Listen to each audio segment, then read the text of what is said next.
حریم کا مقصد اپنے شوہر کے ساتھ رہنا نہیں ہے، بلکہ وہ تو اپنے شوہر کے گھر میں اس لیے آئی ہے کہ سحر کی زندگی کو عذاب بنا کر اسے ضامن کی زندگی سے نکالا جائے۔ اور اب بیچاری سحر جو کہ باہر صوفے پر سو رہی ہے، وہاں بھی اسے چین سے سونے نہیں دے رہے۔ یہ لوگ سحر پر یہاں بھی طرح طرح کے مظالم ڈھائیں گے۔ یہی وجہ ہے کہ حریم سحر سے کہتی ہے کہ میں تمہیں کتنا ذلیل کر چکی ہوں، تم سے تمہارا کمرہ اور گھر سب کچھ چھین لیا ہے، لیکن پھر بھی تمہیں سمجھ نہیں آ رہی کہ یہ گھر چھوڑ کر چلی جاؤں۔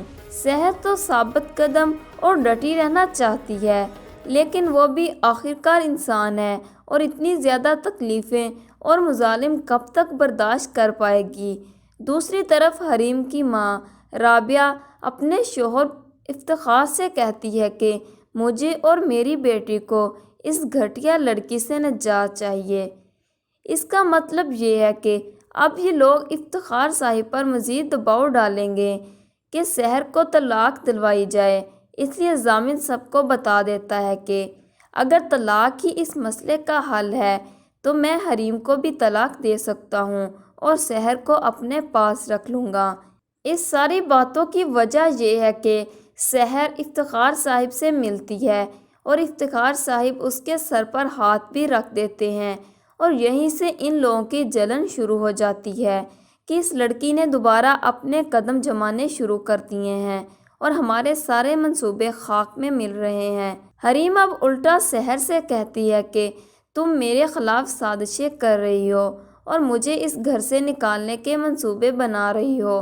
حالانکہ سازشیں کرنا اور منصوبے بنانا ان عورتوں کا کام ہے، جس میں اس کی ماں، ساس اور یہ خود شامل ہے۔ سحر بھی آخرکار تنگ آ کر اپنے شوہر سے گلہ کر ہی لیتی ہے کہ جو انسلٹ میری اس گھر میں ہو رہی ہے وہ تو کوئی بھی برداشت نہیں کر سکتا۔ ضامن الٹا غصے میں سحر سے مخاطب ہو کر کہتا ہے کہ اب میں کیا کروں، یعنی حریم کو ہاتھ سے پکڑ کر باہر نکال دوں۔ سحر اپنے شوہر کو جواب دیتی ہے کہ آپ مجھے ہی اس گھر سے نکال دیجئے تاکہ سارا قصہ ہی ختم ہو جائے۔